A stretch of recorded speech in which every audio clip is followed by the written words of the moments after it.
What is up, scum dogs of the universe? Ed Soundhead back again with another episode of NASCAR Heat 2 Career today at Ohio Speedway,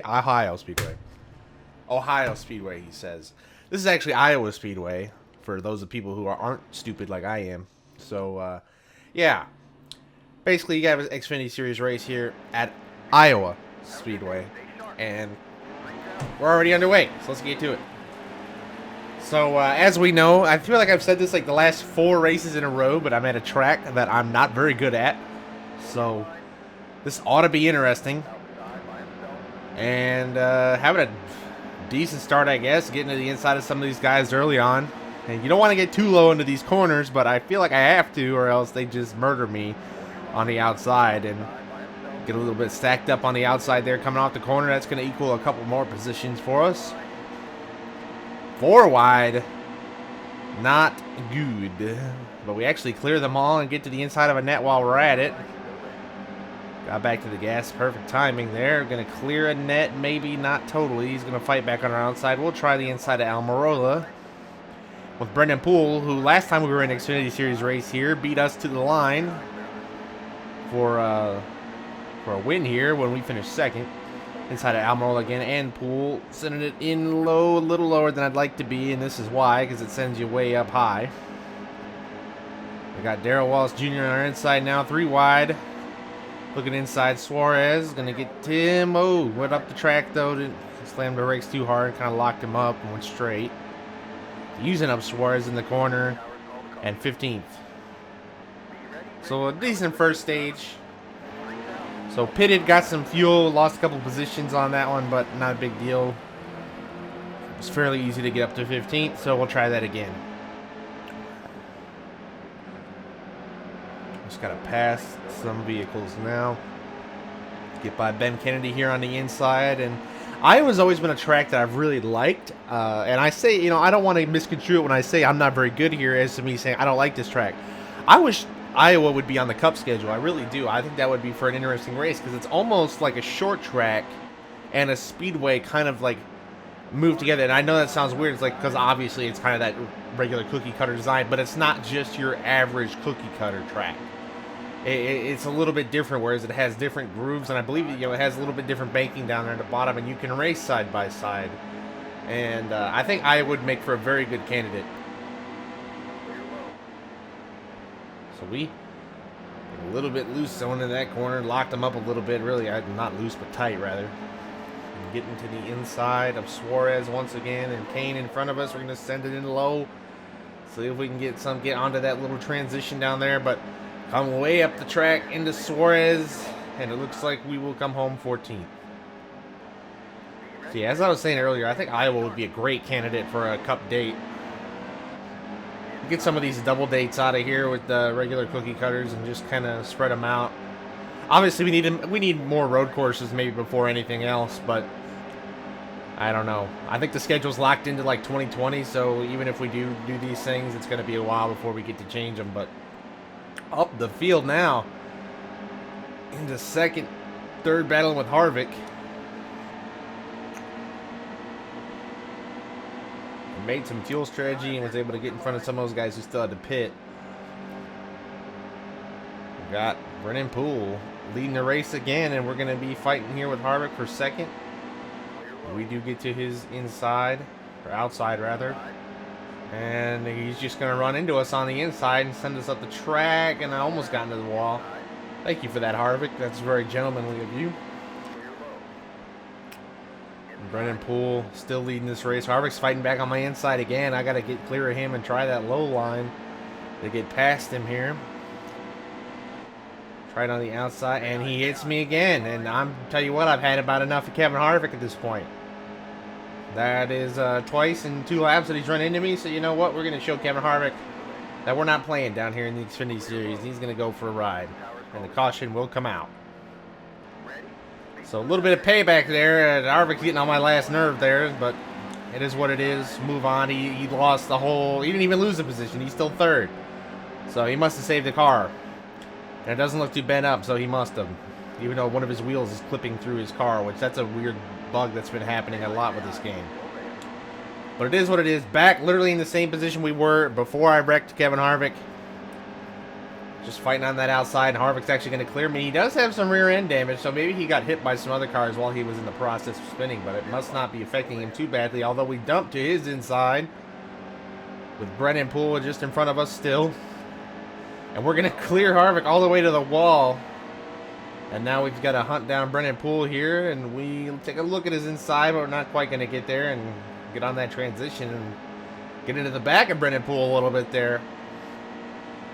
We've got 7 laps to go here at Iowa. Into the inside, into turn 1 and 2 here. Brennan Poole battling side by side, door to door. This is what Ohio is. Ohio again. Oh, Iowa. Oh, Iowa is what I said. Man, I am just going full pants on head retarded at this point. But we might clear Brennan Poole off of this corner. A little bit of contact, but we are out front with 6 laps to go. And coming to the line here, was able to hold off Brennan Poole for the win. Here at Iowa Speedway, a little bit of redemption for him beating us here last season. So not bad. Not bad at all. So there you go. That'll be our first place position. Not bad. Take our money. What is that, our 3rd win in a row or something like that? We've been winning all the time. So 5 wins now. Maybe it was 2 wins in a row. I don't remember what we won and what we didn't win, because I know we've been doing cup races. I did the cup race in Michigan, which was a doubleheader. I won that race, so I don't know. I can't. Well, we've got 5 wins this season, though, so that's big. So on to the next race. Looks like we'll have a single Xfinity date here at Daytona. So let's go ahead and jump into that. So here at Daytona, this is where the NBC portion of the season would begin for the Xfinity Series. So Rick Allen's going to be up there in the booth saying, and he goes around he goes, or something, you know, that he always says. But let's get into this one here at Daytona. So skip all the goodness and get right to the race. So Daytona ought to be good. Hopefully we can do it kind of like we did Daytona Racing early season. Well, first race of the season, obviously. And just kind of work the bottom here as we already get to the inside of Ty Majeski. And just going to be working that bottom. Really is, you know, like, you know what, I was going to make a really funny joke there, but then I remember YouTube is not too happy with me, and they like to demonetize my videos for no apparent reason, so why give them a reason at all when they do it anyway? So, yeah. Make your own jokes about that one. Into the inside of Carl Long, and this is not good because I'm going to lose some of that draft. I get off of Ray Black Jr., although Carl Long's going to move inward, and I'm going to rob him of that, trap him in the middle there, and get to the inside of Ray Black Jr., slam him to the outside, get up there. And he hits us back a little bit there, but getting a draft off of Stephen Light now. Baron Jones to his outside, 3 wide on the bottom, and crowding those guys up high a little bit, but it is what we got to do. Get to the bottom of Stephen Light before the tri-oval, slam him hard. Trying not to do that, but you got to stay in that draft or you're going to be in a bad way. So you're going to draft a Cole Custer now. 3 wide, you're on the bottom. Well, Eric Jones to his outside. Eric Jones using an interesting paint scheme. I don't think I've seen that one on him yet. There's Brennan Poole, who we were just fighting at Iowa for that win with Dakota Armstrong and our 28 twin. They will correct that at some point. Maybe not. I don't know. It doesn't bother me, so I'm going to leave it like it is. Making some good progress, though. It's a short stage, only 3 laps. 3 wide, you're on the bottom again with Ryan Sieg and Ryan Reed. Excuse me, that wasn't Ryan Reed. Ryan Reed's in front of me. Who was that? That was, that was Michael Annette. My bad. We got Tyler Reddick on our outside now. Here's Ryan Reed. Our teammate Logano, we're going to shove him 3 wide, you're in the middle. We're on the bottom. Getting to that draft with Suarez up in front of us and Cook. Suarez using that, oh, it's not even Suarez, it's Matt Tift. I don't know what I'm talking about anymore, folks. I just do not know. I thought I knew these guys. Oh my goodness, got sideways there and cut off Logano to get back in line. Not good. Not what we want to do. Coming into turns 3 and 4 for the final time in stage 1. Matt Tift on our outside, and that pretty nice looking car right there, I'll say, with the American flag decked out, looks good. Got Ross Chastain holding us up in front of us, though. We're going to try and get a draft off of him. Tips is going to work his way back to our outside. And below the double yellow line we go, and we will get 13th. So a decent first stage, got our way up to the front. And we'll be restarting here from 13th. And see how long it takes us to get up and mess with these front runners if we can. Staying in the draft is obviously going to be the key to getting there. Only 2 laps in this stage. So this stage is actually shorter for some reason. But it is what it is. I feel like I say that a lot. I know I do. Oh, and this is not the ideal scenario, but we actually made it back up. That could have been bad. And the outside line just gets held up, and they are stacking up back there. That was Brad and a couple other guys. Chastain's going to make a run to my outside. I'm going to get in the draft here. This is Suarez in the 18 in front of us. That horrible looking Interstate Batteries car. I hate this design that Suarez has.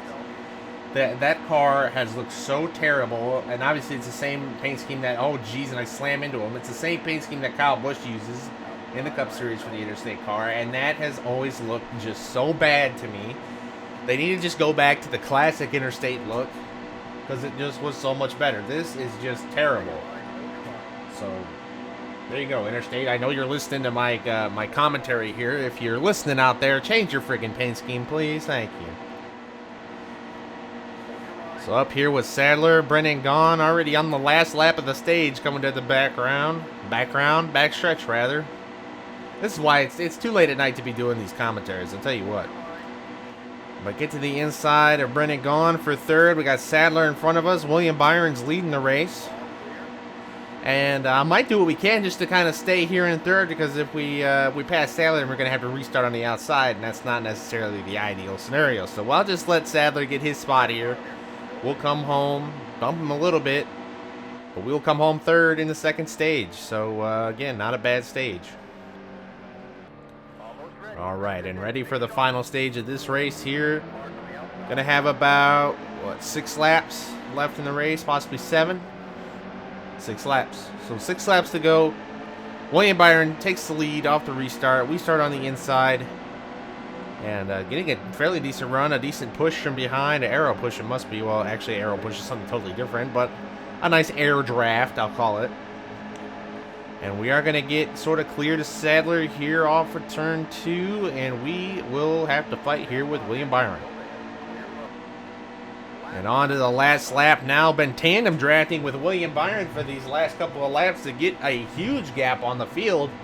I tell you what, this is the return of tandem racing here, but we're on the last lap, and I got to see if I can get around William Byron. I think I'm going to try something here on the backstretch, if I can give a little bit of ground back to him. And then use that draft to suck back up to that rear end, and I'll do a slingshot move here to his inside. Here we go.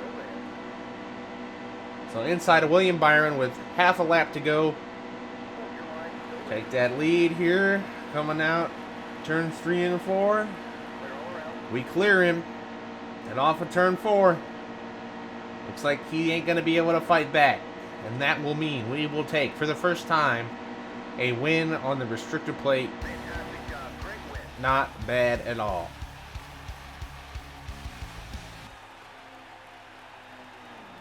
So nice little bit of redemption there after the disappointing defeat at Daytona earlier this year in the Power Shares race here.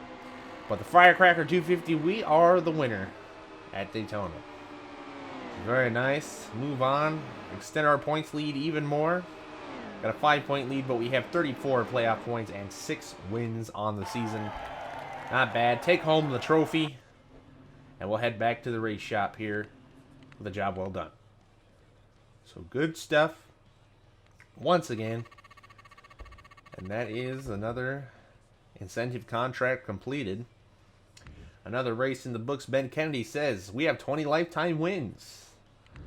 Very nice. And 3 wins in a row. So we must have had 2 wins in a row before. So 3 wins in a row now. Take that one to the bank. That's cool to have. Still got our momentum going for all these top 5s and wins. So looks like we have a double header. We'll take the challenging incentive contract because we don't even qualify. Just qualify top 10. And the normal one won't even be possible for us. And it looks like the doubleheader will be at Kentucky. So thank you everybody for watching. As always, I greatly appreciate it. So thank you guys for watching. I'll see you guys in the next one.